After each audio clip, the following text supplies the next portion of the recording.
Hello, everyone. Welcome to week 18 of the It Doesn't Matter podcast. And we've got myself, John. We've got... Bobby Platano. There he is. And we've got... I am down. Boom! Oh, yeah. Trying to get to That's the new thing. Trying to get the boom going. All right. John, what's going on, man?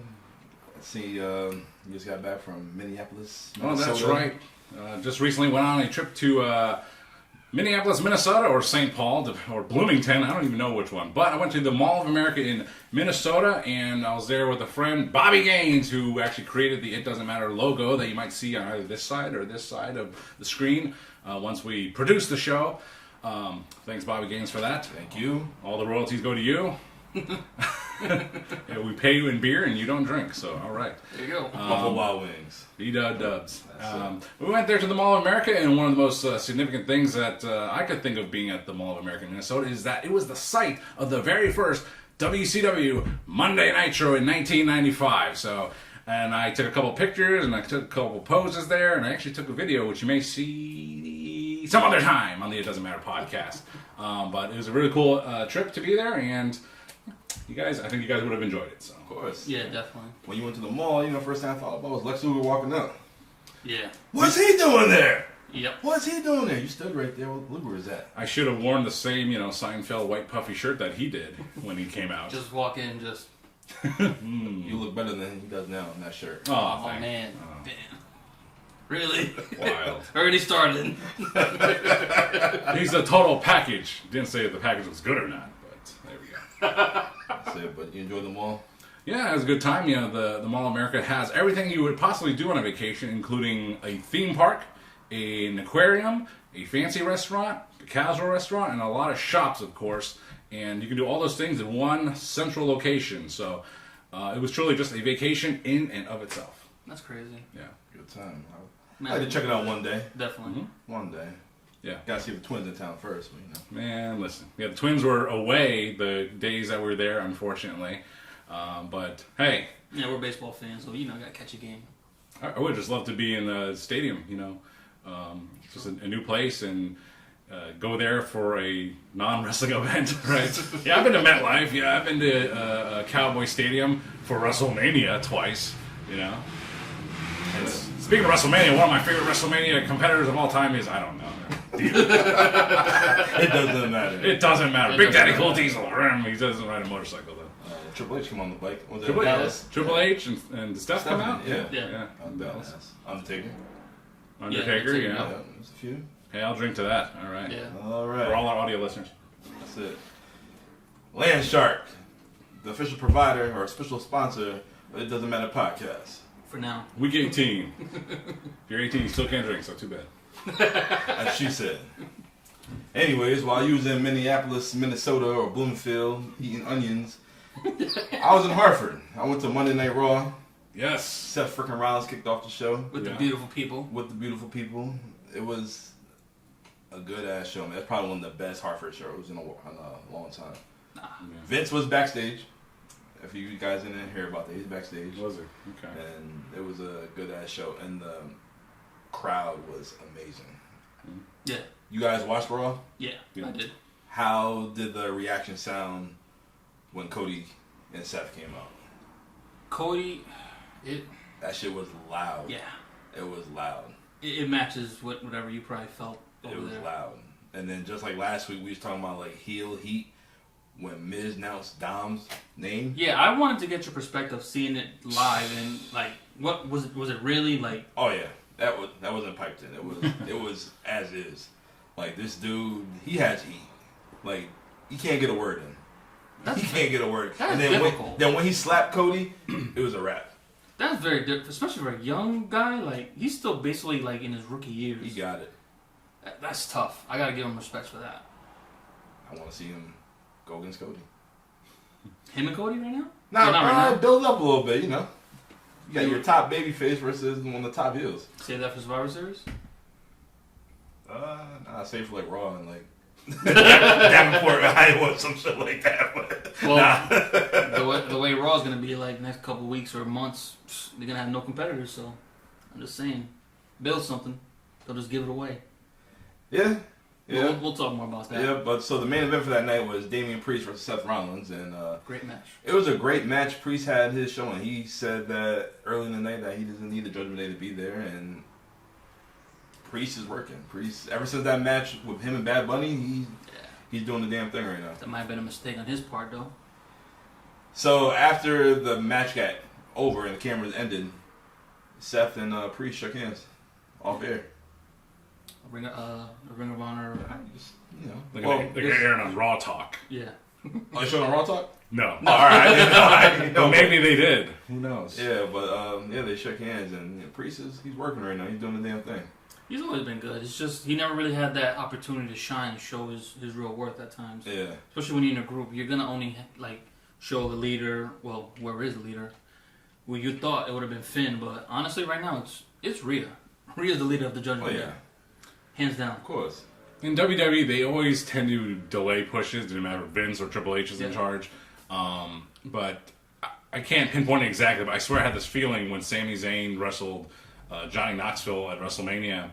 And I was like, I personally love that match. I had a great time with it. And I just thought to myself... I enjoyed it. Yeah. After the fact. I watched it. But you have the sense that something bigger was in store for Sami Zayn. It could pan out, or it could flutter. And look what happened to Sami Zayn by the very next year. Yeah, Sami Zayn was going to get over without the machine. It was going to be another Daniel Bryan situation where they just could not hold him back. Yeah, that's what they had So to do. Damian Priest, he's had a couple of Mania moments. He had that Mania moment in that tag match with Bad Bunny, and of course at Backlash this year he had that moment again with Bad Bunny. And you saw what Damian Priest is capable of, and maybe by the next year he's gonna right to the moon. I hope so. He is a little bit older. Yeah. So, most of the guys, when they get to that age, the injuries might pile up or... How old is he? About 40. Oh, he's in his prime right now. Yeah, now, but all the years on the road, though, sometimes, But now, like they say, now, wrestlers' primes now are about 40, 45. Yeah. Everybody's at their peak. But what title is he going to get? He's not going to be Gunther for the IC title. No. Why not? He's already been the U.S. champ, right? Yeah, Twice. which is on SmackDown, and he's not going to be set for that title anytime soon. His best bet, if you want to continue to have that guy to grow, he has to be in the Money in the Bank. Or win the Rumble, one or the other. That won't happen, though. Just give him that showing. I'll give him that, but that's probably not going to happen. Depending on where they want to go and who they have for the belt. If they want to keep him with the Judgment Day, I can see that. Go get that Money in the Bank. Cody finally gets the belt and then take that belt right away. I did say a few weeks ago, I forgot what episode it was in, but I said it could be Priest leading the Judgment Day and Finn do his own thing. But what would Finn do? Yeah. He's been on his own, and he's been successful with his own gimmicks over time. But just what do you do with him again? I don't see anything right now for him. I think Finn is fine in the Judgment Day. I think they're fine as a unit. I don't see why they should do anything with them. I feel like Dom, Rhea, and Priest, they're all overshadowing Finn. What's Finn really doing right now? He's just there, and he's supposed to be the main one. Yeah, I've noticed that too. He's floundering around right now. I don't think he's supposed to be the main focus. You would think that because he was the former Universal Champion, and he has the most notoriety. And it does seem weird when he's taking the job in a tag team match. That's true. And Dominik's there, and Priest is there, and it's why is Finn taking the L? And normally it would be those guys. Yeah, that's what you would think. But it's you don't want to do that to Dom because he's still he's still young in the industry. And Priest, he still should be protected, even though he took the loss last week. And then got a title match, so there you go. But no, the Judgment Day is a great thing right now, and I don't think they should mess with it. That's what I think. Do you think they're overexposing the Judgment Day? No. No, not yet. No. You can be overexposed any minute, any time, but right now I still think it's a solid act that they can stand behind. It is. Yeah, they gave you just enough to where you still want to see him on TV, not to where the point where you're just get off my screen. I'd want a T-shirt of theirs, but I don't like any of their designs. I like Rhea's. I kind of like, the real one's dope. I kind of like the Priest one. It's like the Puerto Rican flag, but in black and purple with the star. That's pretty dope. I haven't seen that one. Rhea, I think she had it on the other night, I want to say.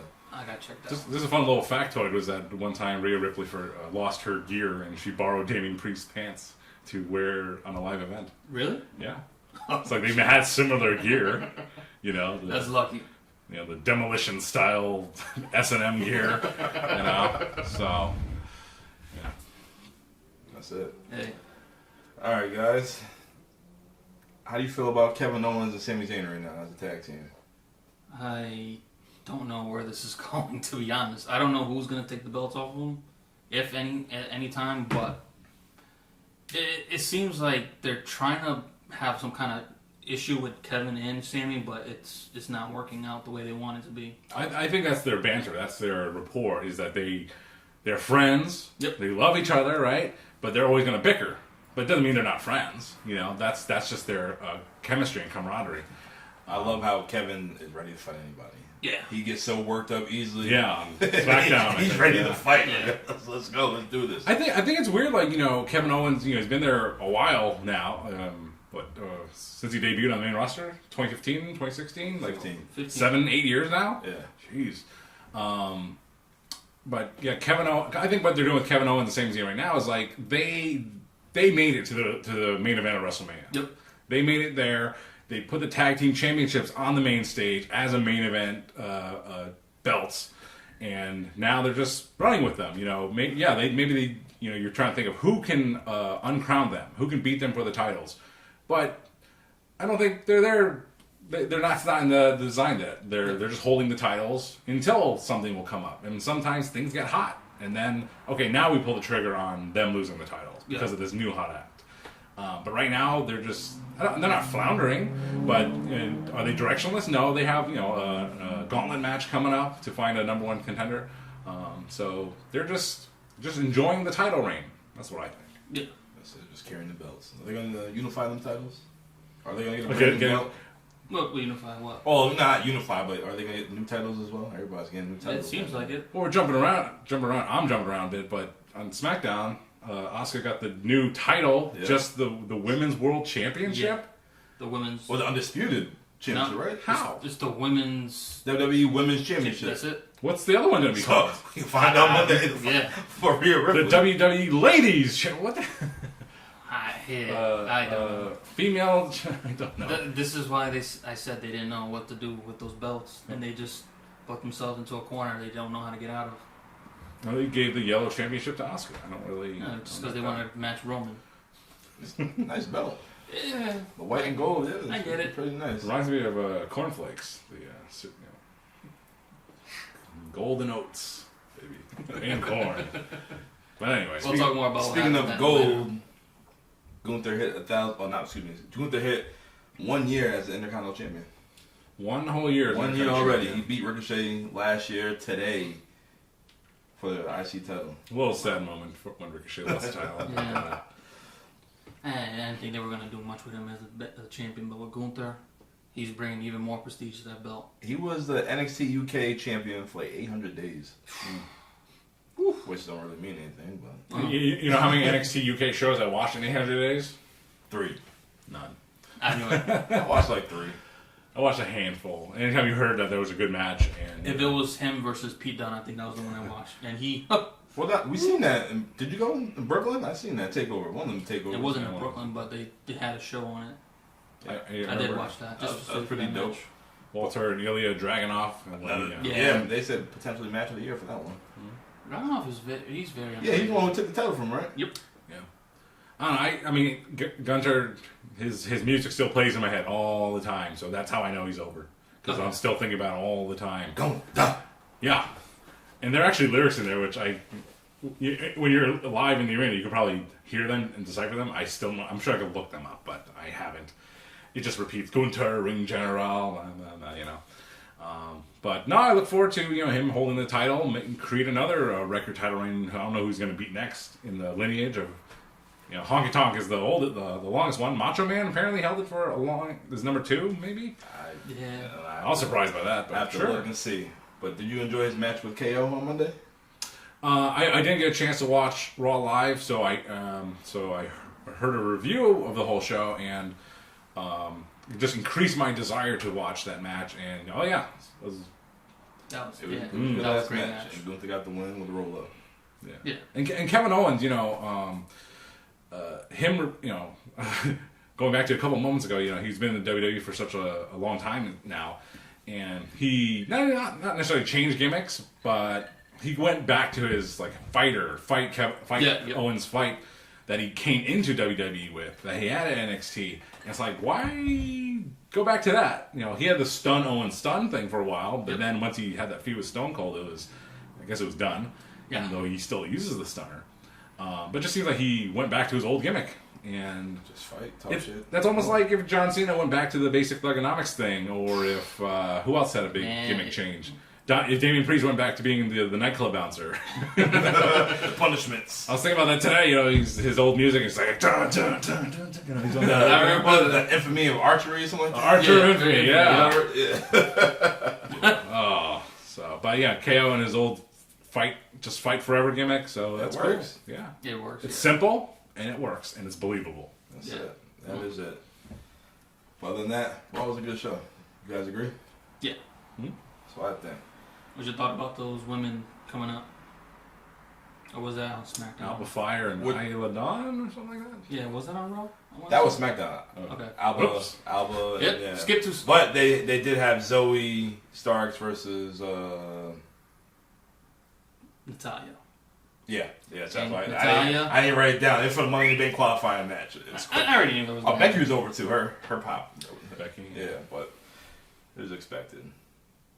Well, other than that, it was a good show. Well, didn't Ricochet and Nakamura have that match too? Yeah, and then Bronson Reed interfered. See, the last time I was in the Hart XL Center, and for whatever it was, Ricochet got a huge pop. Did he get one in Hartford, or He did. Yeah, he did, but like a surprisingly big pop. Oh no, it wasn't because he got overshadowed by Nakamura. Oh, so when Nakamura came out, the place was going nuts. Everybody, did not come out first? Nah, Ricky did. Then no, he could have been. He could have been overshadowed with people saving their energy for Nakamura. Yeah, he had a pop later on that night with Samantha in the hotel room. I'm pretty sure. Did it pop? Baby can't stop. He had a different lane shark. That's it. Give it the baby shark. Anyways, the way that locker room's going, fins up, hose down. What's sight? On to the next show, fellas. I'm gonna switch up a little. Usually I go to SmackDown. I'm gonna go with AEW. Really? Your favorite show? Yeah, my favorite show. I watched a lot of wrestling this past week. I watched all of Dynamite. It was okay. But the thing that really caught my attention was MJF and Adam Cole's promo. Thank you. I was hoping you'd go to that. Of course I was going to. It had to. Yeah. MJF is just a great talker. It's like, are you reading the script? No. It's like, you got that shit embedded, like what you were going to say to this dude, and you said everything, and this dude, you talking bad about Britt Baker, like she got his balls. Talking bad. Well, he really talking. He basically acknowledged him, saying, "Yeah, you were one of my favorites growing up. Yep. From when I changed the channel, and I seen you on Ring of Honor, and you were undisputed." And basically, yeah. And he just feeding off, what the fans saying, talking about his body, how he looks and whatnot, and he couldn't cut it. That's why Vince McMahon didn't want nothing to do with him. Yeah, being Keith Lee's manager. Keith Lee's manager. Ace and Nate's. I'm good with the strawberry daiquiri. All set. But it was a good promo back and forth, and I wish I discovered that promo. Actually, I actually did watch it live. So, but I was not in a place where I was able to really pay attention to it. But just it was very surprising. It was it was a great promo between the two, using a lot of insider knowledge that you either knew about or didn't. I didn't know. He called me. Adam Cole called me off guard, saying, "Let's go backstage right now and take a piss." Yo, I was like, hold on, yeah, what? Yeah, like because he was like, yo, you don't go from like this to pause. I mean, MJF is in great shape. He is in great shape, but but he does work out. But damn. Yeah, I was like, get all that stuff from GNC. And MJF again with his facial reactions, just like simple. Yeah. Just simple, just like oh, is this real? Like you don't know, like hey, these guys so like MJF be perfect for the 80s. Oh yes. attitude era. That's something he can fit in. We talked even before we even decided making a podcast. We're like, what is missing in wrestling? Selling. You say it all the time. You're tired of seeing this Canadian destroyers and all this other crap, and just boom, back to the next move. Sell. You got to. 30 seconds. That's all you need. 30 seconds. MJF wasn't lying when he said he is one of the greatest workers, definitely one of the greatest talkers. Yes. He is, I forgot how he said it, but talking about the dog collar match. Yep. Basically, he had one of the greatest 4-way matches. I agree. One of the best Iron Man match. Like, which I went back to rewatch because I was sleeping. Yeah, this dude, man, like, I didn't think, honestly, he gonna go an hour, but he did. He found a way, and it worked out. If he keeps going the way he does, he will go down. He's innovative. Yeah, he will be in the Mount Rushmore. For AEW. Right next to Big Swole and Jimmy Havoc. You don't think he can all professional wrestling? Down the road? If he has a long enough career? Anything's possible. Anything's possible in AEW. Anything. It really is. Just use the same cadence for this podcast and any sentence. I would like to have the grilled cheese. Does he really talk like that? Yes. So yeah, like Abel said, anything is possible in AEW. Just like we're finally going to get Bryan Danielson and Okada. I am looking forward to that match. I called John up. I said, "Yeah, I'm going to order that." Yes. Like I said, yeah, I'll host that one. As Ray would say, "Cool Ray, sign me up." Yes. That's it. Sign us all up. I am looking forward to that match. That's something. That wasn't the match I thought we were going to get, but is the match we want and need. Brian wanted to work in Japan for the longest time, and he's finally getting Bring Japan to him. Yeah. Through the forbidden door. Bring Japan to him and Canada.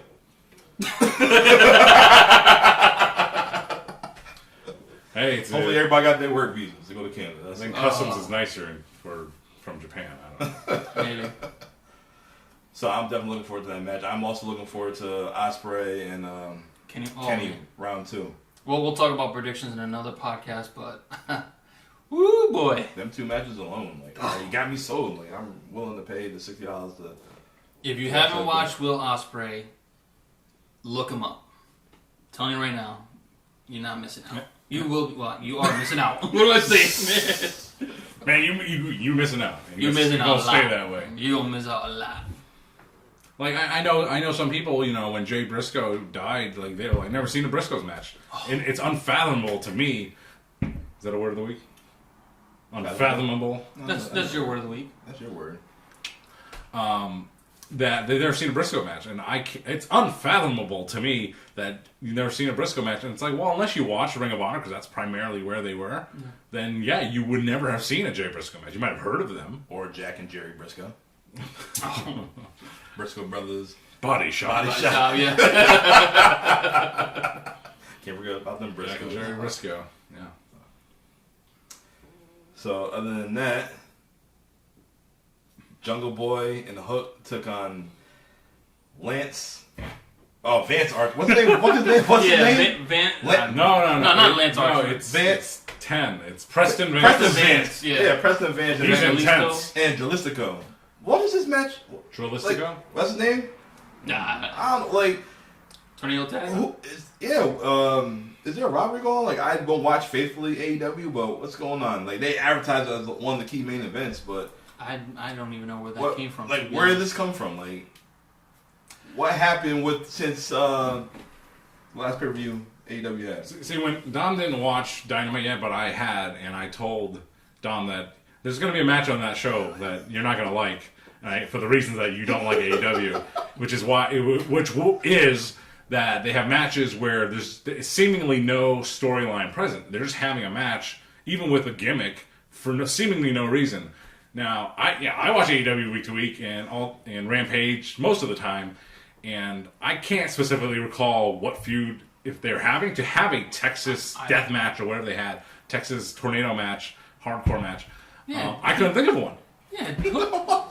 Yeah, Jungle Boy just got off a four-way match. Yeah. To go tag team with Hook 1 week later. It's like, so confused. If it was just a regular tag match, sure, but it's like they had like a death match, and it's kind of like it made no sense to me. What? Either. And then Preston Vance bled like John Moxley. Like Moxley. Yeah, I'm like, I don't know. You can't just throw matches. Well, So the action was good, like all AEW matches tend to be, but there was no point to seemingly no point to it. And I'm like, oh yeah, I see. I see. Yeah, I was like, oh, that was like to see that. I'm watching. I'm like, what is going on? Why am I watching this? Yeah, I agree. Because That's one thing I can agree on. I'm like, damn, should I watch Rampage last week to see what was going on? Like, I didn't know what was going on. I agree. I was like, no. I'm like, it make no sense.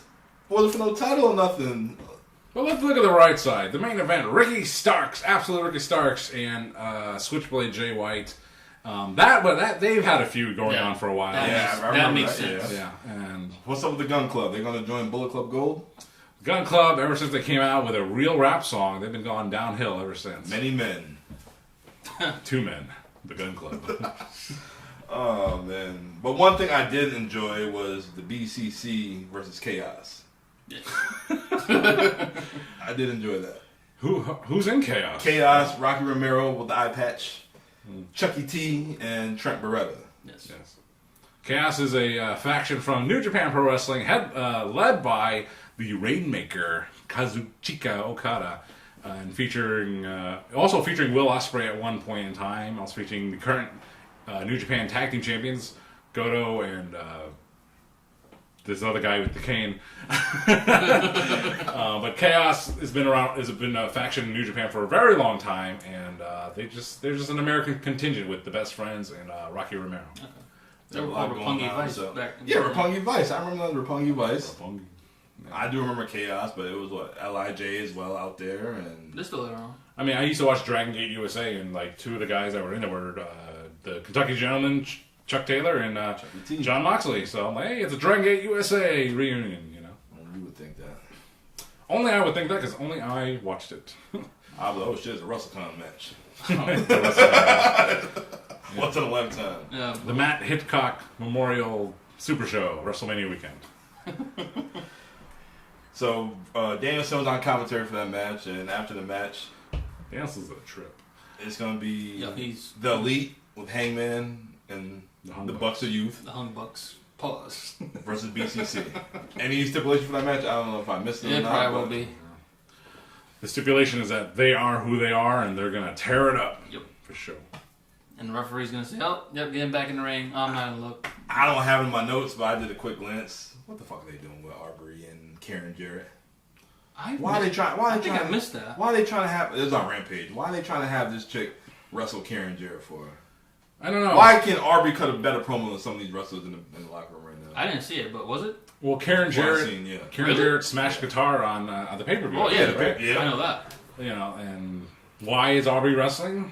I don't know. I don't either. Why couldn't Mark Briscoe find? I mean, ODB, One Dirty Briscoe. She was part of the Briscoes at one point. Bam! Happy birthday! Her birthday was the other day. Happy birthday, ODB. Met her at Slammiversary in Boston. Met her at Lockdown. Real cool. I met her at Bourbon Street, WrestleMania weekend. She used to sell this. You still got the food truck? Nah, did that shit catch on fire?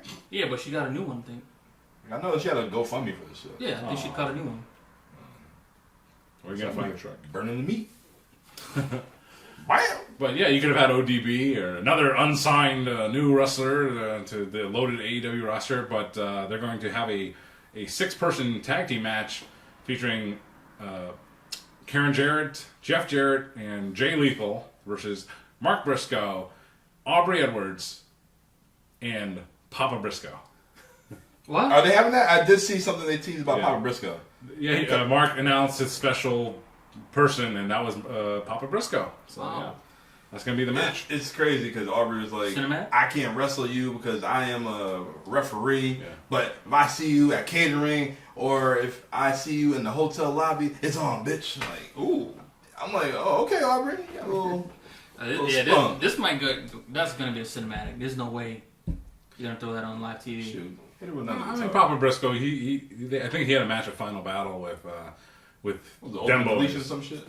No, it was in the ring. It wasn't. It was before the cinematic stuff. So he just did a spot or two. He was fine. You know, he was a nice guy. I saw him at Field of Honor once. And so you're basically gonna have 3 wrestlers with 3 other people just sitting there. Maybe it's not gonna be Jay Lethal. Maybe it's gonna be Sanjay Dutt, Sanjay, Jeff Jarrett, and Karen Angle. Then you have 2 non-wrestlers on each side. and a wrestler in between the two. I mean, Papa Briscoe is not really a wrestler, but... No. I mean, Mark Briscoe is the wrestler. Papa Briscoe and Aubrey as the non-wrestlers in that match. On that one side. And the other side, the non-wrestlers, Karen Jarrett and Sanjay Dutt, even though he is a wrestler. But he's retired. Maybe. That's going to be tough to watch, but... No. Jey Lethal, I mean, come on, listen. Jey Lethal took a passed-out Ric Flair to a 2-star match last summer. What's up, sir? Sir. You know, so if Ric Flair at his beyond retirement age trusted Jey Lethal to do that, Jey Lethal can carry anything, any broomstick to a entertaining match. Give that man a title. Lethal? Yeah. The title is... He does have a title. I don't know what it is.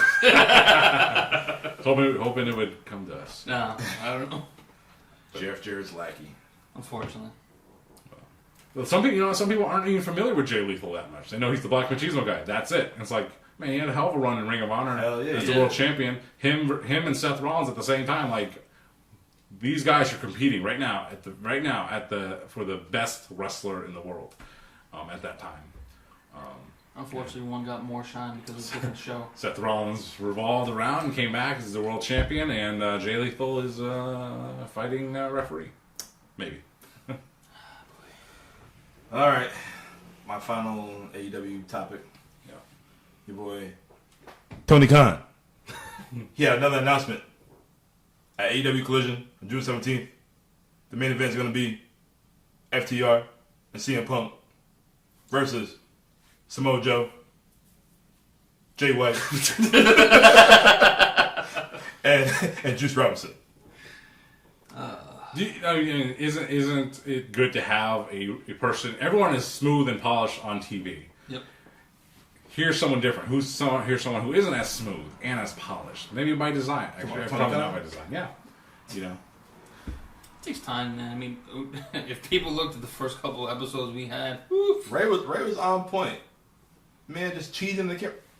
A little awkwardly. Remember, like DDP? Yeah. Positivity page, whatever it's called. He just. I mean, that's not even. Hey guys. That's not even his most cringeworthy moment. The most cringeworthy moment that I can recall for TK is after Nyla Rose won the title, and he wanted to hug her. Nyla Rose had like legit, I'm pretty sure, had no idea how to react. Like, she's a heel.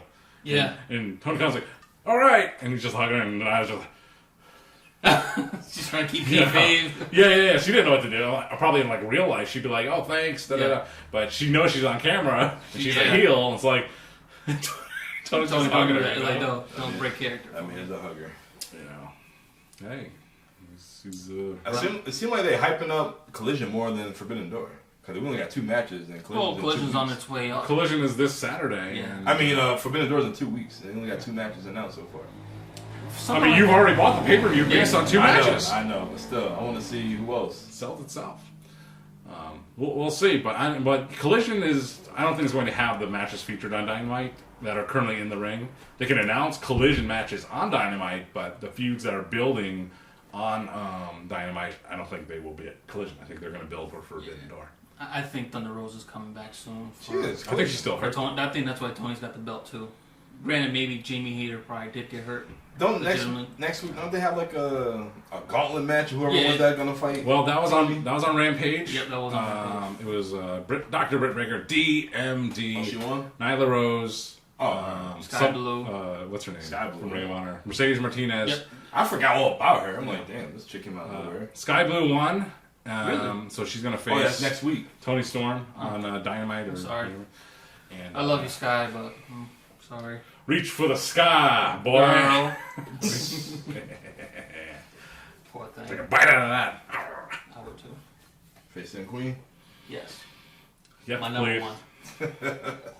Just Deep dish. I'll cover her tab. Chicago's own. Chicago's own. Deep dish. Sky Blue. Well, since you're talking about blue, it's time to talk about the blue brand on Friday nights. We're going to talk about Smackdown, how it kicked off with Paul Heyman and Solo in the ring. Call Roman Reigns. Jey Uso came out and Paul Heyman said, basically, you got to make a decision, but the tribal chief is trying to groom you to be the next tribal chief. He wants you to have the suits, eat the good lobster and shrimp and all that Even stuff. Roman like don't wear that. Yeah, suits. he ain't. Shit. And, That's so great. you got yourself a United States title match. Such a slimy Paul Heyman. Like, what you gonna do? And he took the title match, and Yeah. Solo just looking there, and he left Paul hanging. He didn't shake his hand. Yeah, I get it. You don't want. Where's this storyline going? It is going exactly where it's supposed to go. The bloodline is crumbling from within. Speaking of Bloodline, I have the Bloodline OG T-shirt I got from the Usos' daddy. They got Rikishi, got Roman, got Umaga, got the Usos, and got the Tribal Chief himself, Roman Reigns. John, who you got? I have a TNA celebrating 10 years T-shirt. And I think they just celebrated the 21st year or something like that. But so TNA 10 years, and I wore it. The reason why I chose this shirt today is because someone in our party just got an Impact Plus subscription to check out some things. So I thought it was funny to wear an Impact TNA wrestling shirt just to egg them on. Yes, I subscribe to TNA because I want to watch what's going on with the product. Plus, I want to see the origins of the Main Event Mafia. I do remember that, but I want to see how they favorite imploded. factions. Yeah, Main Event Mafia was dope, and I want to see Joker Sting. Like, I don't know that one. I don't remember. It was so quick and vivid to me. I gotta go back. You know what? You're gonna probably have me subscribe. It's crazy. They have Sure. mad WWF wrestlers, WWE wrestlers, and whatnot, and they did some good stuff, and I want to see. I gotta give you props for that. As someone say, some respect. Booker T, respect. That's the first high definition episode of Impact in 2008. Look it up. It's crazy. As much as I don't like Christian, I was texting him earlier about Christian. Like, what the fuck? I'm like, wait, the first one went for the Legends Championship against Booker T. Yeah. I know that belt most for being Rob Terry's television title, because it just became a belt that Booker T invented, and then they tried to legitimize it. Even Devon Dudley had it for a while. I remember that. And it just got passed around, and I forgot who. Like Sonny did. With. Sunny days. Sunny side of the ring. Over easy. He was too. Yeah. All right, Abel, tell them who you got. Rest in peace to Jimmy Rave. I got this at Moments of Dallas. Had this shirt for a long time. I mean, with all the deaths, they say they go in threes, unfortunately. We already had that 3. It was Sheik, who we're gonna talk about in a little bit. This Miles Pass in the wrestling community. Superstar Billy Graham. That's a Dusty Rhodes one. Superstar Billy Graham, Iron Sheik, and Jimmy Rave a couple years ago. I didn't want to say what Goldberg would say, but we're gonna leave. What Goldberg say? Who's next? We're gonna leave it at that. We're going to hell. Just a moment before we get to recent events. Jimmy Rave, he was he was in Ring of Honor. He was in TNA Impact Wrestling. Rave Infection. I remember that. But in Ring of Honor around 2006, he was in the Embassy with Prince Nana, and they had a bigger group which featured the Monster Abyss at one point in time. Really? Damn, Embassy's still around too. Yeah, Prince Nana won't give that up. And, Respect for that. Respect.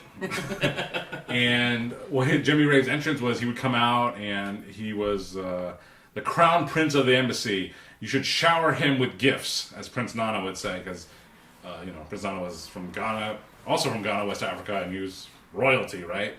And so shower the crown jewel of the embassy with gifts, and the fans would throw toilet paper rolls in the ring. And I don't know if you've seen in ECW, when they all had the Al Snow, the mannequin heads, they threw them all in the ring. Oh, man. Terry Funk, they threw all the chairs in the ring. They threw all the toilet paper in the ring for Jimmy Rave's entrance. Wow. And that was fun. I'd have been mad if I had to use the bathroom. I started blowing up in the damn toilet paper. And that if it happened during the pandemic, the early days. What waste, Quilted Northern. Trump. I love the Puerto Ricans. They're great. Here you go. Oh, here's your bounty. Here's another bounty for you. Another bounty for you. I love the Puerto Ricans. Tacos. The Iron Sheik passed away recently. I was gonna get to that a little later. We still not talking about SmackDown. And Fuck they mentioned Smackdown, Baba. Hattori! SmackDown was pretty good. No, it was. This is pretty good. I had You want to talk about the Sheik? Shiki. Go ahead. No, yeah, on SmackDown they aired a nice tribute video for the Iron Sheik. Yes. That's what you gonna say? Yeah, what's else? We're talking about SmackDown, man. Oh, I think you want to talk about Sheik. Yeah, no, we'll get to Sheik later. All right. So, Ronda Rousey and Shayna, they came out with a tag title. And they had Alba Fire and Isla Dawn. Man, that's a tongue twister right there. Yeah. Basically, going to unify the women, the women's tag titles for NXT. Yeah, they're gonna merge them. Yeah, And that was good. as they should. Yeah. I mean, the NXT tag titles then came after the women's titles, right? Yeah. Because the original women's tag titles were all branded. Because Shayna said she was the first one with the NXT women's tag, right? Wasn't she the first one? They made those belts because they didn't have any women to go after her, so they just made tag team. That's what she said. I don't recall. That's what she said. I'd be surprised if they beat them. Who? Alba and I don't see that, Isla. but oof. I think Ronda and Shayna are gonna. Like I said last week, they just need to dominate. Yeah. Dominate that whole damn division. She was on SmackDown. But yeah, Ronda Rousey, it's like not earning your paycheck. I'm sure because I'm sure she has a big contract and she's just essentially doing nothing. Yeah. And she's not. No one. I mean, she's getting some heat, but not like she's not in the main program and she's not doing much of anything. I know she was injured. I think that's by design though too. I think she's purposely not trying to be in the spotlight because all the True. Yeah. Because I've seen how she is with the media and how for some reason when you're a celebrity you get sensitive. Like to me, you know what you're getting yourself into. I'm sorry, it sucks. Yeah, but she's being paid so much and not being worth it. Not making good on the terms of her deal. I mean, that's not her fault per se, but that's just the booking. So maybe she can't handle the pressure of being a top superstar. Maybe. So just to make the best of a situation, all right, we'll still use her, put her in a less profile position, and there she is on the TV. If you like Ronda Rousey, if you're into that, you see your name on the marquee. Or on the TV guide, you tune in. She got heat. They booed the hell out of her too. I'm sorry, but if you know that, play into it. Fuck these guys. Like you don't like me because I'm famous and I came from another world. Too bad. She did that in some that's her one of her strengths is snide remark promos. I kind of like that because she's a badass. The fact that we're marks. We all want to know what's going on in the locker room. And we want to know the dirt. Give me the dirt, baby. Speaking of the dirt, they had the Money in the Bank qualifying match between Bayley and Mia Yin. You know what that was going on. Bayley won. Meat Chan. And after the match, AJ Styles on commentary, but after the match, Scarlett carrying Cross's wife, to the top. COVID. She, they said. I seen on Instagram, they said she took the ashes from New York City and blew the AJ's face. That red dust. That shit is funny. You guys don't know what's going on in the Northeast. It was a big ass fire broke out. He's from New York too. That's funny. There's a big Canadian wildfire, and the smoke and the ashes and the bad air came to New York City, came to Connecticut. Don't believe it. They're like, that's not real. Come on, man, bro. Red Dawn. There's only so much conspiracy theories. That shit was funny. Yeah. Stop. It was funny as hell when I seen that. I think Clifford the Big Red Dog was shedding. Yeah. But yeah, that's pretty funny. That was pretty funny. But anyways, Bayley's in the Money in the Bank match. And as for women's, we see Bianca Belair talking to Adam Pearce backstage, saying she want her rematch. Adam Pearce granted her a rematch. Don't come out, because Asuka's going to get presented a new title. Asuka gets her new title, doing her little strut, whatever she's doing. Asuka being Asuka. Asuka got the brand new WWE Women's Championship, the white and gold, same belt as always, but it's still a nice belt. It looks good. But then, the Queen makes her return. Woo! Looking good as ever. Yep. Tall as hell, especially with them heels on. Yep. I don't know why she needs it. She already stand above everybody else. One thing, she caught me off guard. I'm like, all right. She said, bitch, she wants that title. Why she kept pointing at the old title? I was asking. She did that shit twice. I'm like, what is that about? Like, I want that title. Like, what? Was it blue? No, it was red. That was red.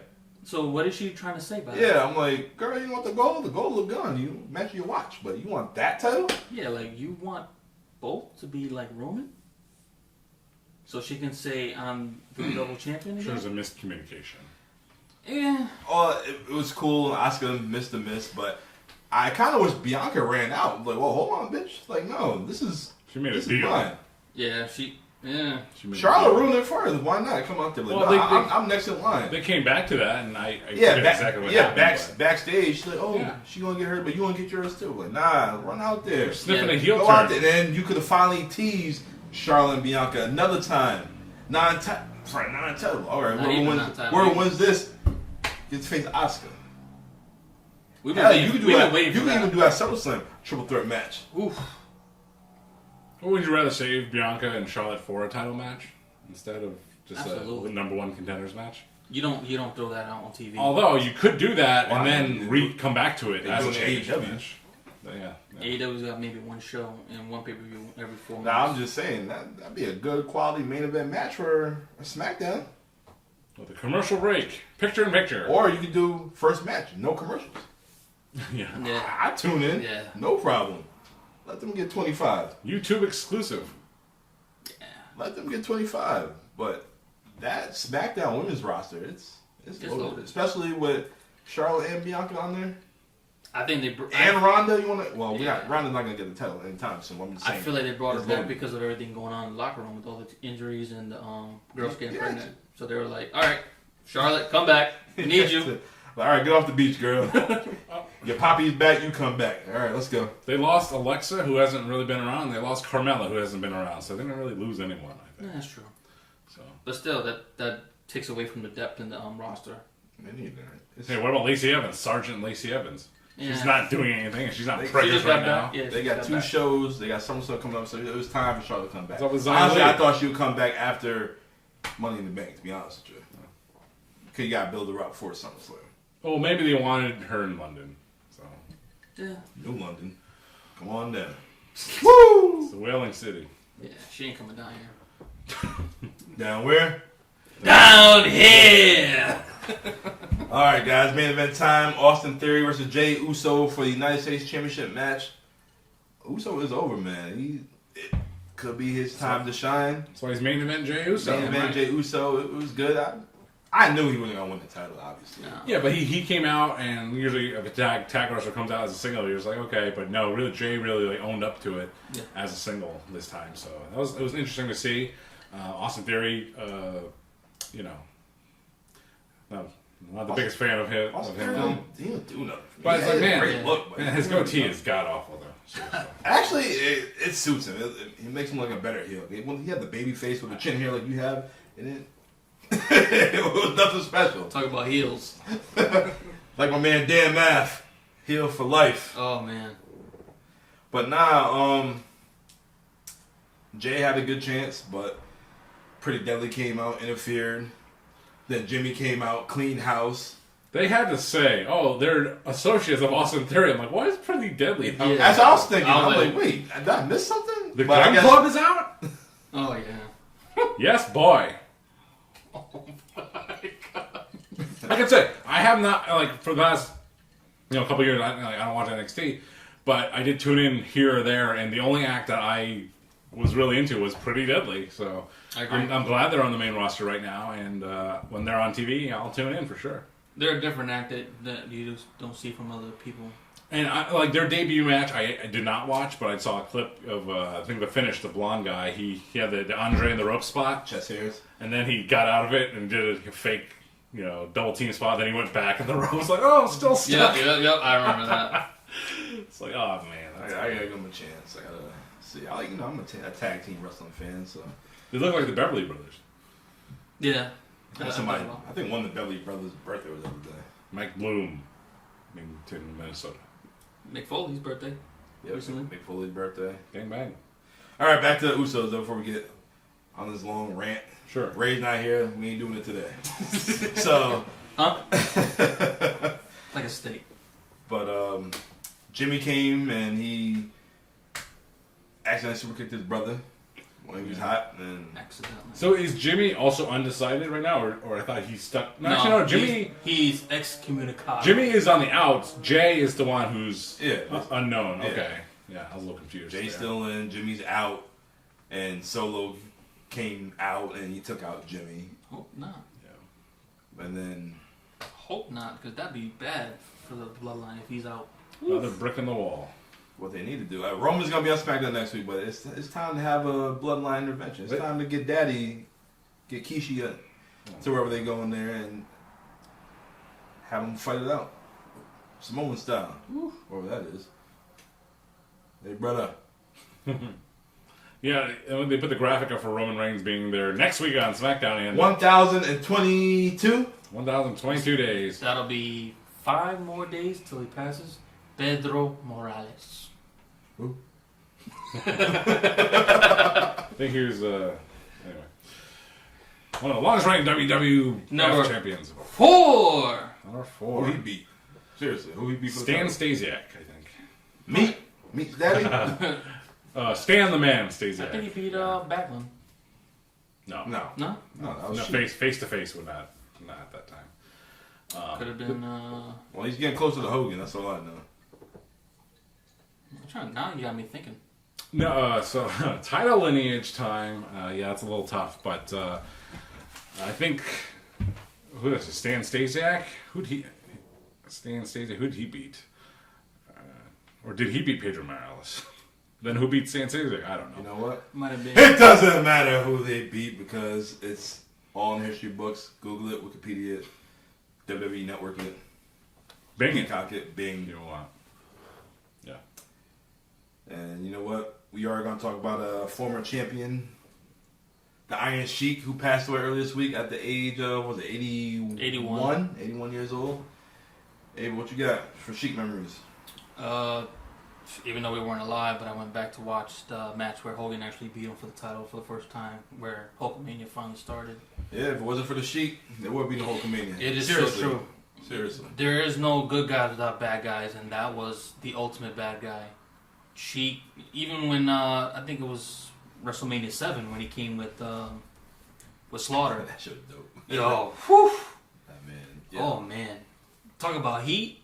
Yo, they had to, because WrestleMania 7 originally was going to be in the LA Coliseum, which is the outdoor venue. Yeah, they had to take They had to move it inside to the LA Forum? Sports Arena, whatever it was, because, they were receiving death threats and bomb threats because Sergeant Slaughter turned on America and all that stuff. But that's kayfabe. Yeah. That's not true. Slaughter. Well, Slaughter said he had death. Yeah. Like, he was receiving messages and calls. He couldn't go home. He couldn't go grocery shopping or anything. They had to physically do everything for him for months. This is tomato and tomato. But the other story, the other side of the coin, that is the official WWE story, that they were receiving bomb threats and it was an outdoor venue and that's why they moved it to a more secure location indoors.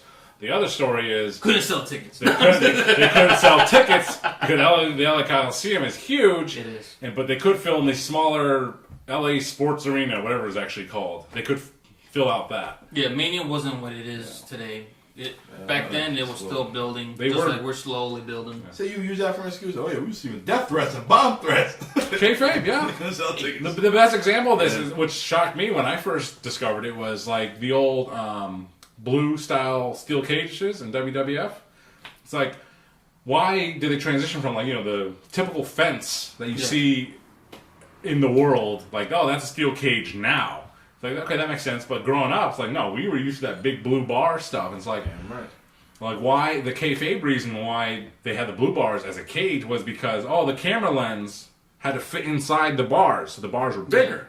It's like, oh, that makes sense. And that was from, like, Classy Freddie Blassie, who said, you should make a cage with bigger bars so the camera lens can fit in there. That's kayfabe. That's fake. The real reason is because big fat guys like King Kong Bundy couldn't climb the fence, the old, the little chain link fences. The chain link fence. They could climb the big blue bar stuff. That's why they made it. That makes sense. Big John Studd, Hogan. One man gang, Hogan, not little. Big asses shouldn't be in the damn cage anyway. How do you feel about the old WWE way of cage matches where you escape to win? That's how it should be. Really? As a babyface? I'm not a fan of it. The idea, so there's the two sides. Like, it seems wimpy for a babyface to leave the cage, to escape the cage to win. You're a babyface. Why are you running away from the situation? Yeah. The way you flip that is, you have a really serious blood feud. You fight in a cage where the heel can't escape. Yep. You beat him so bad that, all right, I've had enough of him. And then he walks out. That's the Bruno Sammartino cage match. Yeah. And that makes sense. Yeah. Also, not the cowardly face Hulk Hogan running away. Well, I can't, King Kong Bunny, oh no, let me get away from you and I escape the cage. I don't see it that way. No. I think it's perspective. I agree. That's the older I got, I was like, why is he running away? Yeah. Like, even Austin, I was like, damn, you really... No, actually, that's different, because when he went against Vince, he got thrown into the cage by Paul White. Yeah. But I saw it the way it was told. It was sold as, oh, I beat my opponent so bad, he's done, and I had enough of him. I'm going to walk away. Basically, you did your own referee stoppage. It's kind of like an action movie where, the bad guy, it's like Batman. I mean, I think he did kill Joker in the first movie. But, Tim Burton. Batman punching the hell out of the Joker, and it's like, oh, one more blow, and like he'll kill the Joker. And it's like, now you've had enough or something. I'm going to send you to prison instead of killing you. Yeah. And then he lets him live. So Bruno leaving the cage, bloodying his opponent, that's the same mentality, I think. I agree. So Bruno Sammartino is Batman. Respect. So what you got about the Sheik? Memories? The Iron Sheik, of course, again, he's before our times, really. My time is now. But the first real time I saw him he was the manager with Bob Backlund for the Sultan. The original Oos. Didn't know he was Oos. And so I don't really have any memories of the Iron Sheik. I just knew his name. Obviously, his legend was huge. Same thing Abel said about him dropping the title to Hogan. But he just wasn't really a wrestler in the era that I watched or in any of the matches I watched back. So, but because when something like this does happen, when someone does pass, you're like, oh, I should check out a Superstar Billy Graham match. I still do. I should check out an Iron Sheik match, and I do want to because I actually have. The Billy Grahams. Yeah. His promos. Oh my god. Yeah, promos, yeah. But holy crap. In his matches, yeah. Well, no, because when you think about during that era, we're thinking about work rate. They didn't have work rate like that. Man, Superstar Billy Graham was a terrible wrestler.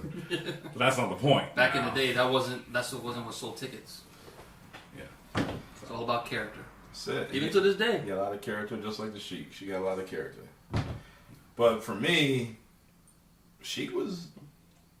I was a Hogan guy. Obviously, everybody at that time was a Hogan fan. Not Booby. He was a Hogan fan, but... I know. Everybody was, all about America and 100% red, white, and blue, whatnot. But he was cool. Like, you never seen, probably still to this day, you don't see the camel clutch no more. No. That move was dope. Not like that. Choke motherfuckers out with that shit. I don't really like it too much. Huh? Not the way Sheik did it, yes. Because he really he synced it in. Yeah. But someone like, a main event Mafia member, Big Papa Pump, Scott Steiner. So here, Steiner recliner. So Steiner has it on, say, Alex Wright. He's got the Steiner recliner, the camel clutch. Alex Wright's on. He's like, he puts his shoulder off to tap the mat, and then he puts his arm back. Yeah, that's it. I would say Mero, but you don't see Mero. So Mero, he sinks in pretty good too. He'll be on Collision. He'll be. He sinks in too, but the camel clutch is pretty good, and I also like his boots. Them boots is fire. I can't lie. And when I would wear those, paid homage to him with the boots, yes. I'm like, I just want to kick somebody with them damn boots a couple times. And thank you, Xavier, for reminding us about the Sheik, man. Yeah, it was. I thought I just saw the movie Elf. Probably was Elf. But those shoes are pretty cool, though. Yeah, it was dope. And it's different. And then he paved the way for all the other heels, Indian, Arabian, whatever you want to call them, like Iranians. Well, basically all of Muhammad Hassan, Persian. Yeah, the Persian. Yeah. Meowth. Meowth. And they evolved in Persian. This ain't Pokemon. Same thing. There's an evolution. Oh man. You got the Iron Sheik. We go from wrestling to Pokemon. Yeah, Iron Sheik. You got Muhammad Hassan. You gotta reference them all. Yeah. That's it. Gotta catch them all. You know Muhammad Hassan was actually Italian. Yeah, that's what. That's crazy. Mark Capani. Oh man, I seen a match. You did say the other day. Who was it? Wahoo? He's Italian. I watched the match on man. Wahoo McDonald. Like, McDaniels. Wahoo McDaniels. Wow. I did see that. Giuseppe. Giuseppe. But to the Iron Sheik, Bubba, you'll be missed, and you were a big part of the wrestling community. And to honor you, yeah. we'll close it out with this.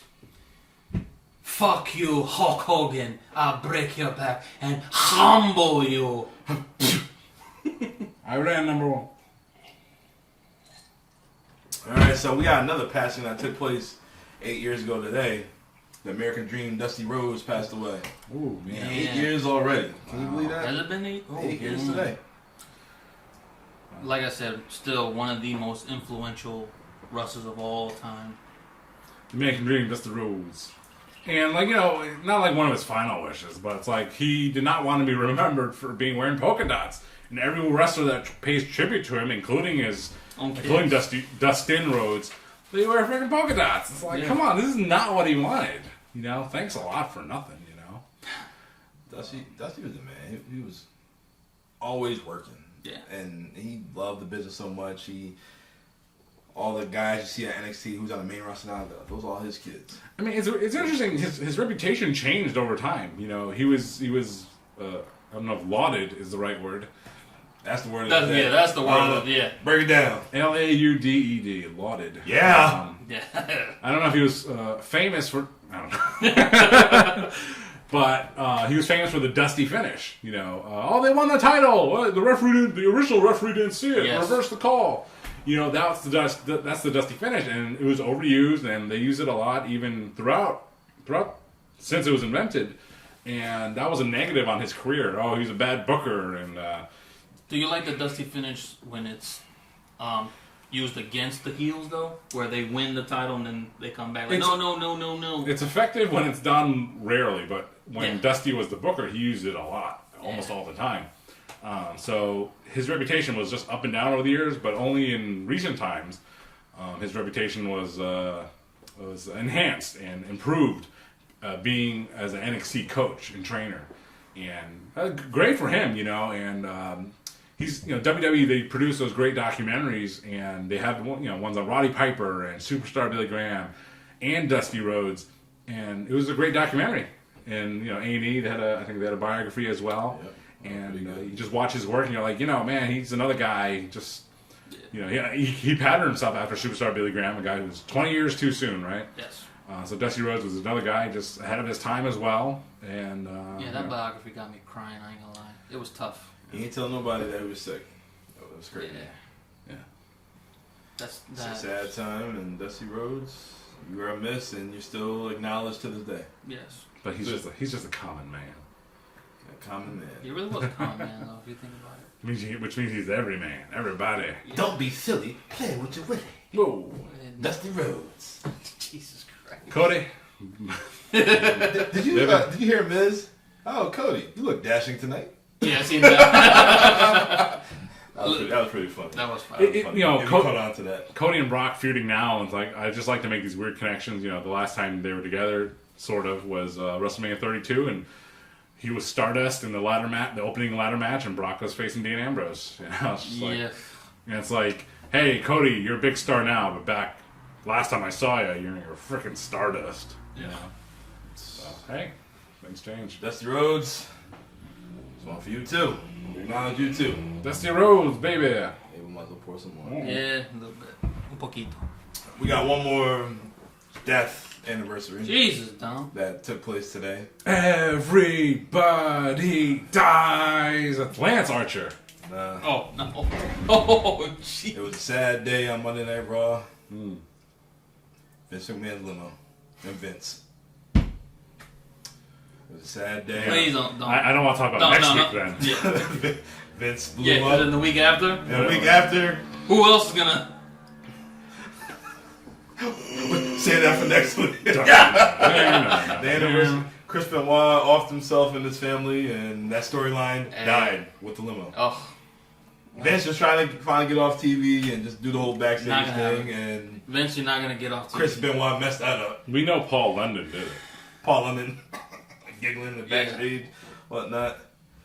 But oh man, this is 2007 since that shit happened. Jesus Christ! I'll never forget that. I remember that summer. That shit was crazy. I mean, did you like the conspiracy theory about the whole Benoit thing too that we talked about?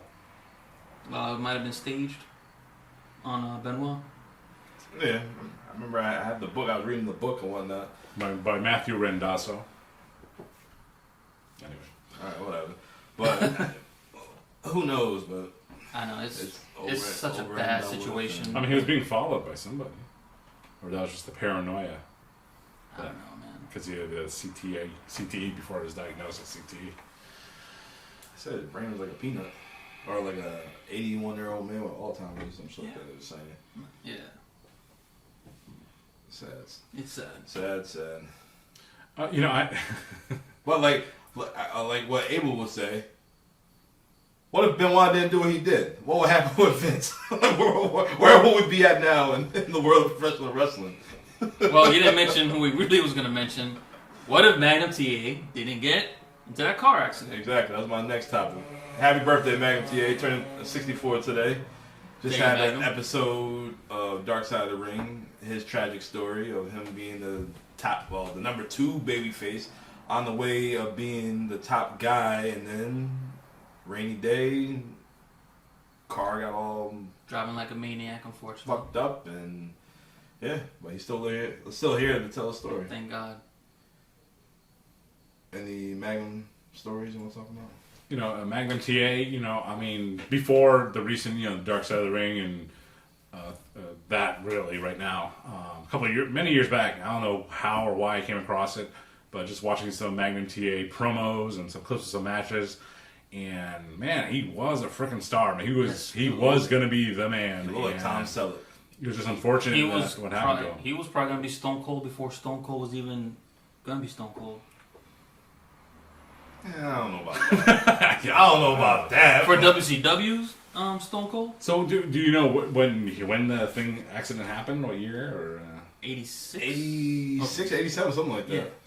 All right. I mean, it doesn't seem like it connects at all, but who would be the next upcoming babyface after that happened? And I can't think of anyone. It was Sting. So Sting was in a spot because he had his time to shine with Tully for the TV title, and then he went to Best of 7 with Nikita Koloff, and then after that he was getting ready to. He was supposed to fight Flair. For the title.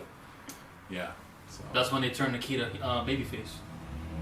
That was after the fact. Yeah, after the fact. Yeah, he had no choice since this dude got an accident. Yeah, I mean he's still alive. He can walk. He's mostly wheelchair bound, or special Segway bound, but he's still around. So thank goodness for that. But yeah, he's just a tragic story of wrestling. He could have been one of the greats, and things just happened. Stepdad to his rival's daughter. Tully, and Tessa Blanchard is his stepdaughter. Will we see an appearance of Tessa in a couple of months? She is unhireable. Ask the women. Yeah, in all locker rooms. I know. Ask Ricochet. Oh, they used to date, right? Yeah. He used to date Katana Chance too. Everybody, yeah. So he's like Dolph Ziggler.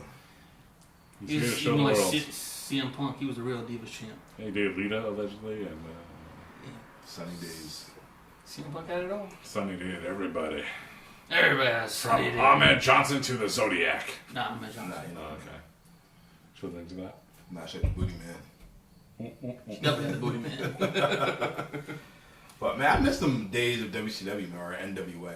Like that's one of the reasons why I was a fan of that era, because it was the storylines was real. WWF was all hokey and cartoonish at the time, and like the lighting was dark. And you just focus on the ring. It's like a actual story. It was more intimate. Yeah, it was more realistic. Yeah, less of a cartoony show. And I loved it. It just even WCW in the early '90s. Yeah, like it was still like that dark arena, but you focusing on the spotlight. There's no one in there. No. That too. I actually came across the WCW comic book from that area. I printed a bunch of them. You a Warrior? No, I mean it was funny because the WCW roster at the time just changed so much. So by the time the comic book came out, it was already out of date. It had, it had Sting, Rick Rude, the Dangerous Alliance, and things like that. Man, the Dangerous Alliance. Oh. And then so they had a comic book back in the day. So if you want to collect an item, collect the WCW comic book from the early 90s.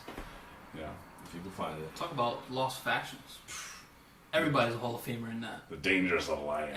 Every single body in that whole faction. No. Not Bobby Eaton. He should be. He should be. I don't care. WWE, put him in the goddamn Hall of Fame. It's part of the Midnight Express. Yes. I'm tired of saying it. Rock Roll's in it, right? How is... Yeah, Midnight should be in there. Oh my God. I love the Bushwhackers. I'm sorry they lost somebody, but how are they in the Hall of Fame before the Midnights? Because they were in Before WWE? Cornette? I know Cornette's got a fucking mount, but who cares? They were WWE guys. The Midnights were not. They were NWA guys. Except for, Bombastic Bob and Brutalicious Bart Gunn. Sorry, Bart. That was bad. They should have never done that to you with Butterbean. The new Midnight Express. Butterbean did it himself. He knocked his ass out. Shoot. Boy. That was his issue. Brawl for all. They had those little... They could have gimmicked that, but no, he didn't want to. That's what I heard. It's WrestleMania, go all out. And he had that deep voice on Dark Side of the Ring. Get knocked out.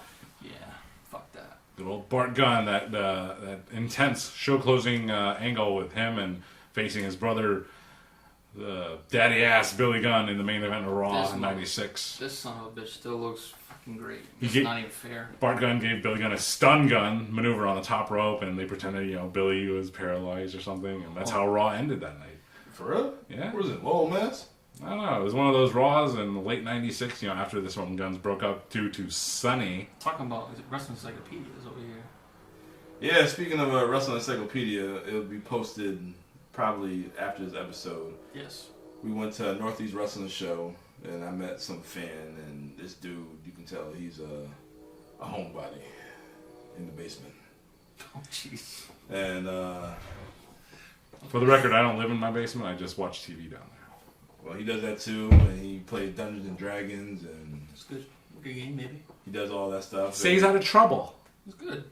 He ain't perusing the downtown streets of a local city unnamed at this time, painting portraits of people or riding motorcycles. Like the Aces of Eights. He ain't causing trouble. He's just trying he to... ain't causing no trouble. So I asked him, I said, who won every single King of the Ring? And he broke it down. And I said, this one's from my man Randy. So Randy asked me this question. We should talk about the King of the Ring. I'm like, I don't remember the damn tournaments, Randy. I can name a few winners, but I don't know who's who. This dude broke it down every single order. year. I can do the pay-per-view ones, maybe. Not the ones non-pay-per-view. Go ahead. No, pay-per-view ones. So the first King of the... I'll try. The first King of the Ring pay-per-view was 1993, won by Bret the Hitman Hart. I think he faced Bam Bam Bigelow or Mr. Perfect in the finals. Bam. Yep. Was it Bam Bam? And I think he did like a victory roll to finish the match. 1994 was the King of Hearts, Owen Hart, because he went on to face Bret at SummerSlam that year for the title. 95 was one of the worst King of Rings of all time, won by King Mabel. I mean, just Mabel at the time. He beat Savio Vega, and Savio Vega should have won. King Mabel went on to face Big Daddy Cool Diesel for the title, and everyone hated Mabel because Mabel broke. Because he's black? No. Okay. I love because he was unsafe. Shirts and people and microphones. So 1995, he hurt Diesel. He broke Undertaker's face. He was not a popular guy. He kind of disappeared at the end of that year, as a matter of fact. In 1996, won by Triple H. Stone Cold Steve Austin. Supposed to have been won by Triple H. 1997. Triple H. It was a little delayed, but the King of Kings won the title there. He was the game at the time. He was Hunter Hearst. He was Hunter Hearst. He was the game. Not yet. Not yet? No, Hunter Hearst. The Blue Blood. He got the new not that DeFreud music or whatever it's called. He wasn't DX at the time? No, not yet. He was with China though. Oh. Yeah. That King of the Ring pay-per-view was something. 1997. It also had Stone Cold and Shawn Michaels in a match before their WrestleMania match. They were tag team partners, and also It was main evented by Farouk Assad and The Undertaker. Yep. And that's where Ahmed Johnson came in at the end. And Ahmed Johnson was supposed to have a title run the very next month, but he got hurt mentally and physically. So they had to go with Undertaker and Big Van Vader at the Calgary Canadian Stampede. Stinky gloves. That was the main event? Legendary pay-per-view. That was before the 10-man tag. Okay. Great pay-per-view. Yeah. The crowd was so wild, the camera was shaking. Yeah. While the main event was happening. 1998, The World's Most Dangerous Man, Ken Shamrock. 1999, Scissor Me, Cute Kip. Billy Gunn, The King of the Ring, 1999. 2000, I believe, was Kurt Angle. 2001 was the Rated R Superstar. And the very last, see, that's why I ended the pay-per-view here. I can't go to the the later ones. But 2002 was the last King of the Ring pay-per-view, won by the next big thing, Brock Lesnar. Yes. I remember that one. Later King of the Rings, this is where I fall off the list here. Booker T, Wade Barrett, Sheamus, Baron Corbin. Barrett. I'm afraid. All right, so you did know that. You want to talk about a bad news Barrett moment? One of the best bad news Barrett moments is the Hall of Fame 2014. You know, it was a I don't know. For me, at least, it was a very emotional show. Jake the Snake, Roberts, DDP, Scott Hall, Warrior. Yes. But to break the tension, Mr. T, to break the tension, Bad News Barrett came out. He did this incredible, just random-ass promo. He lit the crowd up, and I still watch it back all the time. It was a great... So Bad News Barrett, now I'm glad he's back. Yes. I'm glad he's the announcer on SmackDown, so... Good news for the king of bad news. Bad news, Barrett. You know you're king of the ring. All right, I couldn't name him in order, but I know who was who. I didn't know the name. Yeah. Now I also asked the dude off camera every Royal Rumble winner, and he broke that down. Yeah, we could try that too. He didn't do the women's. He said, "You want the non televised?" And nah, just the main ones. Yes. Go ahead, sir. So, 98. 98 or 89? No, 98. All right. 98. 88. I think the first official 88. Jim Duggan. Yeah, Hacksaw. It's a little rough for me. I think 1990. Didn't Hogan or Warrior win that one? Might have been Andre. No, Andre. Never won. I remember Hogan. No, Battle Royals. You think of Battle Royals. All right, so the Royal Rumble's a little iffy. Might have been Hogan. Let's start with 1993. Yokozuna won that one. You gonna forget the other shits? Because I don't know. Because like at that time, they didn't have that rule where the winner of the Royal Rumble went to Mania. That's true. That changed in 93. 93. Yeah, that's why I'm starting with that one because I can remember that one. I think Hulk Hogan won a bunch, and he was already the champion. Hogan won either 2 or 3. 2. So that's why I started with 93. The only one with 3 or 4. 3. I'm gonna try this. Go ahead. Starting from 93 with Yokozuna. 94 was Bret Hart and Lex Luger. Yep. 95 was Shawn Michaels. Yep. 96 was also Shawn Michaels, yes. I think. 97 was Stone Cold Steve Austin, but really Bret Hart, right, guys? Yeah. 98 was also Stone Cold. 99 was Vince McMahon, wasn't it? Yes. 2000 was The Rock, but really the Big Show. Yep. 2001, that was Stone Cold again, yep. I think. Yeah, because he went to Mania with Rock and Austin. All right, it was, yep. 2002 was Triple H. Yep. 2003 was Brock Lesnar. 2004 was a man who doesn't exist anymore. 2005. Same thing he said. Yep. Same thing he said. Wow. Nobody says that name. Basements are cool. They're not humid in the summer. Oh, that's a different Got a lot of weight machines in there, though. Wait. 2005 is Batista and John Cena. 2006, Rey Mysterio. 2007, The Undertaker. 2008 was John Cena. 2009, what was that? That was no. Cena, right? 9? No. It was Triple H or Randy Orton? No, Randy Orton defended the title against Triple H. So did no. Hey, what WrestleMania? 2009. That was, I think, 23. It might have been Triple H again. Ford Field? No. 2009. Was it Shawn Michaels? It was John Cena. Who was it? John Cena Batista? Wait. No, that was 2005. No, Batista. Wait. 2007 was The Undertaker because he faced Batista. 2008 was John Cena. He had that triple threat with Edge and Triple H and 2009. Big Show. Was it Orton? Orton and Triple H. In 2009. Let's stick into that one. Might have been Orton. 2000 Orton. In Orton. Yeah. No. It's Orton. It's got to be Orton. I got called out. I think it's probably Randy Orton because he faced Triple H in the main event of the WrestleMania 25, the 25th anniversary of WrestleMania. Yep. 2009, 2000. Randy Orton.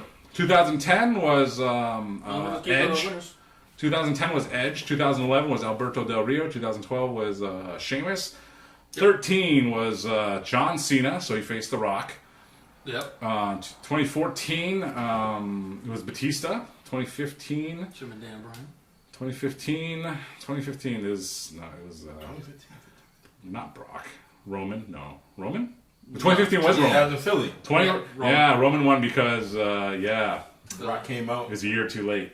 2016 was Triple H. 2017. That was for the title. Yes. 2017 Randy Orton won it. Jesus Christ. 2017, 2018 that was Shinsuke Nakamura. I'm getting assistance. All right. Some stuff. I get them. 2019 was Seth Rollins? No. Because Seth faced Brock, and then the other match. Yeah, I think it was Seth. You got something WrestleMania, I can tell you. O'Brien and Kofi? No. It was Seth. Seth won? Seth won that. All right, Seth won 2019. 2020. 2020 was Drew McIntyre. Yep. 2021 was Edge. Yep. 2022 was last year. Last year, what was that? Where was that? Dallas. It was Brock. It was Brock won it. Fucking asshole. Yeah. Alright, see, not bad. So it's not bad. Not bad. Hiccup too. That era, like 2009, 2010, that's like a fuzzy area for me. Yeah, that's why I stopped watching. I took a break. Like I think everyone takes that one. Alright, break. so you don't remember, what was it, 89 in them? So, alright, let me see. Hacksaw won the first one. I say Hogan. I think Hogan won two of them. I say Hogan, Warrior. I don't think Warrior won one. No. Warrior won one. No, he didn't. He had to have won one. He had to win one. What are you talking about? I feel like he won one. He didn't win no damn Rumble. I'm telling you. He didn't win no damn Rumble. The tail of the tape. Warrior not in it. You don't use tape. Alright, let me see. You owe me a beer. Alright, the winner of the 1989 Royal Rumble was Big John Studd. Okay. Ugh. Wait. Okay. He only had 2 eliminations. That's all you need. You just need to be the last one. No. Oh. For 89. 89, big. Okay. Alright, so. Just go for Royal Rumble winners. Alright. Jesus Christ. And make sure you donate $2 to Wikipedia while you're at it. Exactly. You want the shit accurate? You better pony up the $2. Or just press the little Xbox in the corner. Alright, here we go. You know, back in the day, like, so you're a big wrestling fan, and they're like, ask me anything, and they're like, what color was the Ultimate Warrior's belt? And I'm like, man, don't tell me ask that. me a good question. You know how many colored different belts he had? What year did you become stupid? Wait, hold on. You forgot one. You forgot 2023. Who won that one? Oh, this year? Cody. Okay. Yeah, you forgot that one. Well, you quit asking questions. Yeah, you did. Alright, 88. Hacksaw Jim Duggan. 89. Big John Studd. 90. Hogan. 91. Hogan. Okay. 92. Ric Flair. Oh, yeah. Ric Flair. Okay. 93. Yoko. Oh, okay. 94. Brett and Luger. 95. 96 was Shawn. 97. 98 was Stone Cold. Oh, The Rock, 2000. What did I say? Yeah, did we skip 2000? No. You said 2000, but you didn't say. I didn't say. You said The Rock. You said The Rock. No, yeah, The Rock, really the big show. You said That's what I said. All right. Vince 99, The Rock 2000, Stone Cold 2001, Triple H 2002, Brock 2003, The Man with No Name 2004, Batista 05, Rey Mysterio 06, Undertaker 7, Cena 8, Orton 9, Edge 10, Del Rio 11, Sheamus 12, Cena 13, Batista 14, Roman 15, Triple H 16, 17 Orton, Nakamura 18, Seth 19, Drew 20, Edge, Brock, and Cody. You know, for the last 10 years, the weakest name on that is Shinsuke Nakamura. That's sad. It's very sad.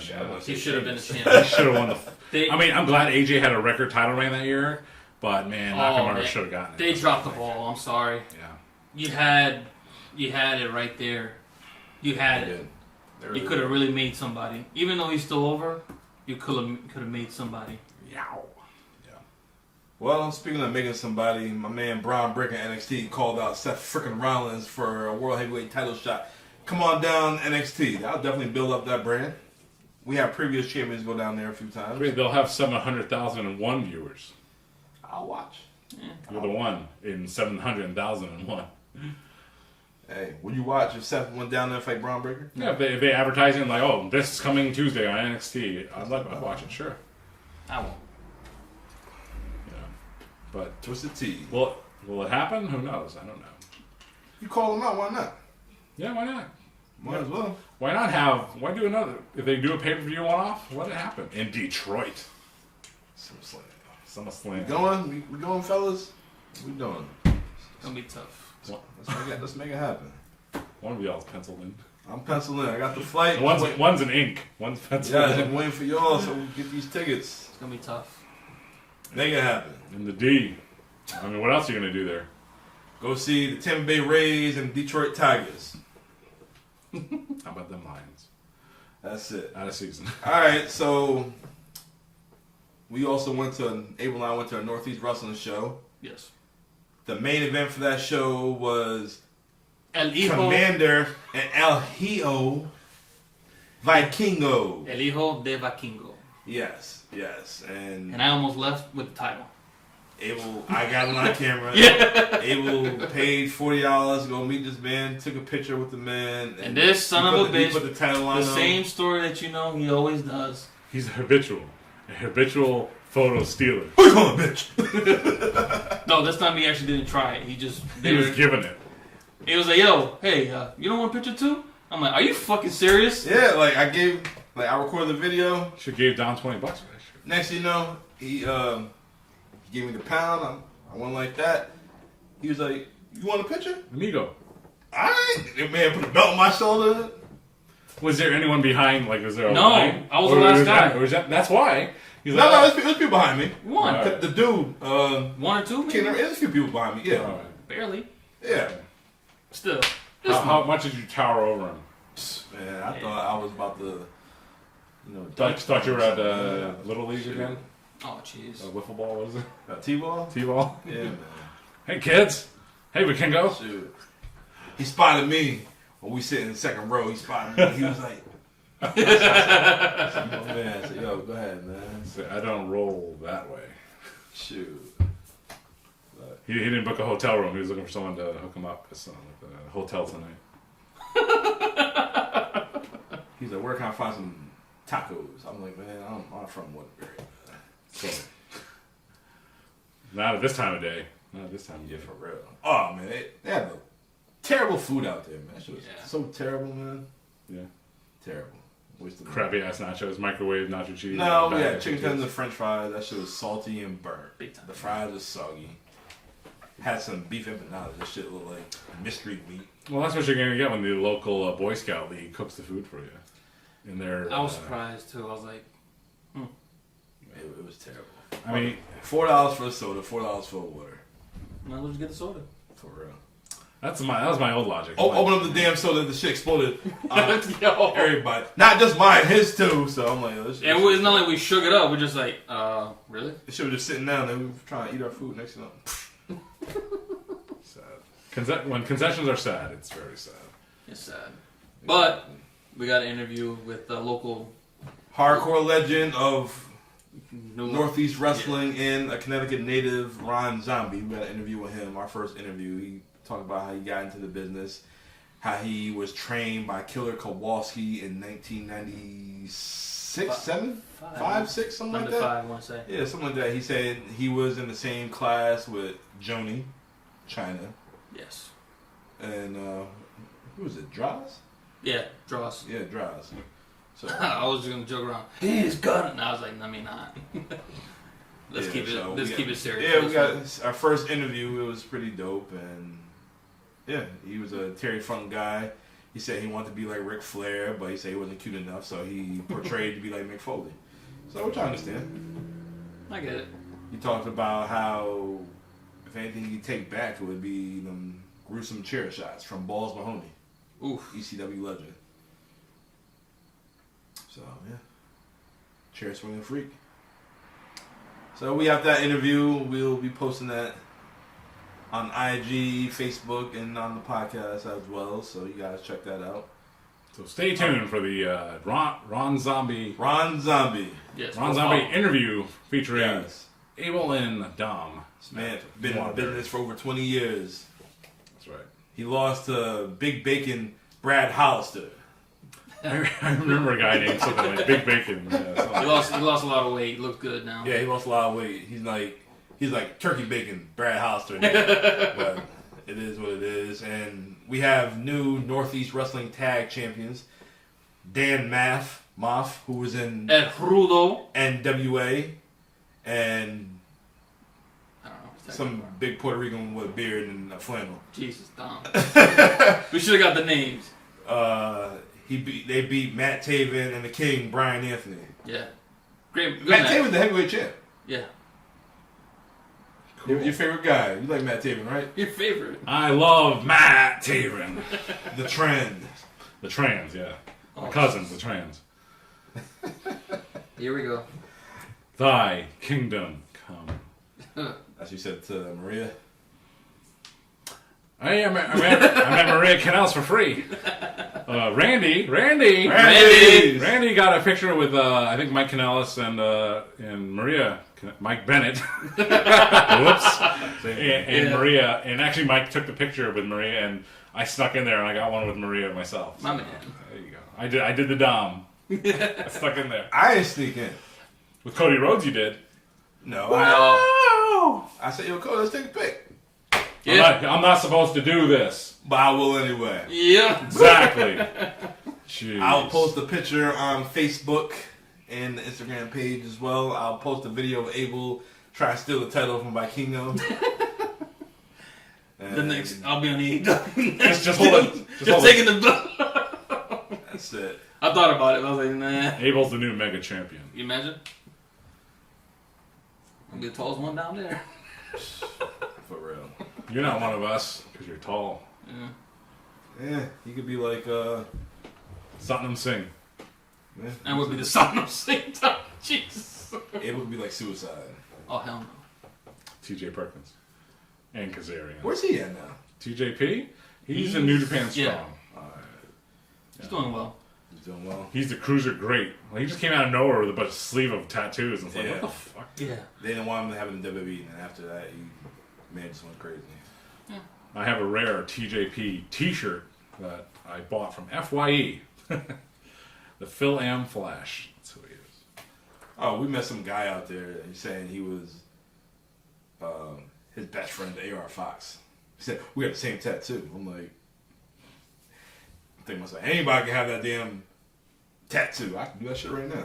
A little Playboy bunny. But he said, yeah, he used to backyard wrestle and shit like that. Everything he did, AR Fox wanted to do. Well, obviously not. AR Fox made it, and you did it. You fucking bum. AR Fox is all elite. Oh, boy. It hasn't been seen in months. Yeah. Oh, well, that's not true. They had a 6-man championship match with the House of Black not too long ago. Oh, yeah, I meant to mention this during the AEW. Since we got all these trios, we got Chaos, you got BCC, and you got, who else did I say earlier? Oh, FTR and CM Punk. There you go. We got more contenders against House of Black now. That is likely because Malachi Black is a CM Punk guy, Yes, so he is. they're okay to be on Collision. They are on the poster after all. That's true. And I think that'd be one hell of a match. And the Exactly. loser isn't allowed to get a tattoo for a year, Or the loser has to drink a beer. Oh, boy. and the winner gets Thea Trinidad. I mean, Zelina Vega. Or AJ Brooks. I would like to see her come back. AJ Brooks versus Zelina Vega. Oh, she's gonna kill her. Short age versus short A. So just light it up. Well, speaking of light it up, it's about that time. You want to light it up, John? You want to do it? Pass the Dutchie from the left one. What's that? You want to pass it up? You want to roll it up? Smooth it up? Chop it up? What are we doing? Edit it up? You know what we're about to do? What is that, Dom? We're shutting down the shop. That's what we're about to do. All right, folks, that has been week 18 of the It Doesn't Matter podcast. Thanks for tuning in, and thanks for watching. And remember to like, subscribe, and comment on YouTube, Instagram, Facebook. Spotify, Facebook, Apple Podcasts when it works. But again, you have any questions, send it to us like Randy does every week. Yeah. We got you. You got anything wrestling related you want to talk about, we'll answer. Yeah. That's right. We're going to do it. So thank you all once again. It doesn't matter. Week 18. We'll see you guys next week. Bye. What's going on, guys? It's Dom. I'm here with Abel and Northeast Wrestling legend Ron Zombie. We're here at the Northeast Wrestling Show in Waterbury. My man had a match against Big Bacon Brad Hollister. So I still got Bacon's fingerprints on my eyeballs. Ron, it's a pleasure to be spending some time with you. Thank you for having me. Shake your hand right quick. Oh, you in the camera? All right. Thank you for having No me. problem. We seen you got in the game, what, 1995 by... 97. I was 97? trained by Killer Kowalski in Boston, Massachusetts. Okay. How was that? First day I walk in, I see these two guys about 260, 275 pounds doing moonsaults off the second rope. I said, what am I getting myself into? Then a week later, I see them on ECW as the Eliminators. I said, at least I don't got to deal with them. They're on TV now. Yeah. And then it was, driving from New Haven, Connecticut every day to Boston, Massachusetts, 2 to 3 times a week. I was there when China was there. I was there when Prince Albert was there. So it was I'm glad I went through the training I went through. It's pure dedication right there. Yeah, there's a lot of people who trained by people that didn't do anything in the business. I was trained by a legend that produced legends. So you've been in the game for over 20 years now. Yep, and I feel every bit of it. Yeah? Oh, you talking about hang up the boot soon? You think about it? No. Until you see me pushing around in a wheelchair, I'm going to keep going. Oh, man. Terry Funk went till he was in his 70s. I'm going to try to beat Terry Funk. Oh, there you go. You can do it, And man. Terry's an idol of mine, so. So your favorite all-time growing up? My favorite all-time growing up, believe it or not, is Ric Flair. Okay. I was always a Ric Flair fan. All right. Cactus Jack, Mick Foley. Cactus Jack was obviously an influence. Yeah, on I me. seen the picture on your Facebook. You and Mick Foley. Major influence on me. Bruiser Brody was another one. Terry Funk. But Flair, like, I grew up during the time of Hulk Hogan, WWE, Ric Flair, NWA, WCW. One guy said, say your prayers, eat your vitamins. One guy had a Rolex and a bunch of girls on his arms. I want to be like that guy. Yeah, you gotta go. Didn't have the Ric Flair looks, but hey, that's the guy I wanted to be like. But then Mick Foley came along and I said, I could be like him. I could throw myself off stuff. So you like taking chair shots and barbed wire and all that If I stuff? knew now what I used to do, I probably wouldn't take as many chair shots, to be honest with you. It was like a badge of honor. I tagged and I feuded with Balls Mahoney quite a bit. Really? Chair swinging freak. And let me tell you, those chair shots are amongst the worst chair shots you could ever take. And he was, God bless Balls, I love him like a brother, but whenever he got that chair in his hand, I just cringed. But if I, like I said, if I knew now, we didn't know. Yeah. We took a lot of unnecessary risks back in the day that, thankfully, a lot of the guys are smarter now and they don't. Yeah. Well, respect you, respect Balls, respect the business, man. If we got anything you want to ask my man right here? Well, I think you asked the question about influence. Do you really think that pandemic actually helped us appreciate the wrestling more than we ever did? It was We were so far away from It you was guys. such a weird time. I've never seen anything like that. Nobody's ever seen anything like that. And to try to stay relevant during that time was hard. Tensions were at all-time highs. Nobody knew what was going on. It was a scary time. It was. But I think wrestling gave people something to look forward to. Yes. It was an outlet. We did some studio tapings just so we could keep active and keep out there. And I think it could have definitely gave more of appreciation because no other sports were doing anything. Yeah. So to get something live, to get something out there, I think it brought a great appreciation. Yeah, because in my opinion, the way I felt, it seemed like we were going down like a little hiatus from wrestling where we were like, all right, we like it, but we're not like into it like it was back in the day. And then because we were so far away from you guys for so long, now it's like, all right, we want you back. This is what kept us going. You guys were the first guys out there, like it was just like 9/11. You guys were the first show out there. It always takes its highs and lows, and we just keep doing it. And I'm glad that people reciprocate, and we packed this place tonight. It was fantastic. It's a bigger sized building, and it was packed. Last time we came to the Waterbury for a show, it was at the high school. I think Cody and Kurt was the main event. And Crosby. Yeah, Crosby, yep. Yeah. But I'm glad Northeast Wrestling is still going at it, one of the best. And I don't want to say, because I work for Northeast Wrestling, I've worked for multiple companies throughout my career, and nobody doesn't like Northeast Wrestling. So what's your next stop? Whatever the boss man tells me. When I get the call, I'm there.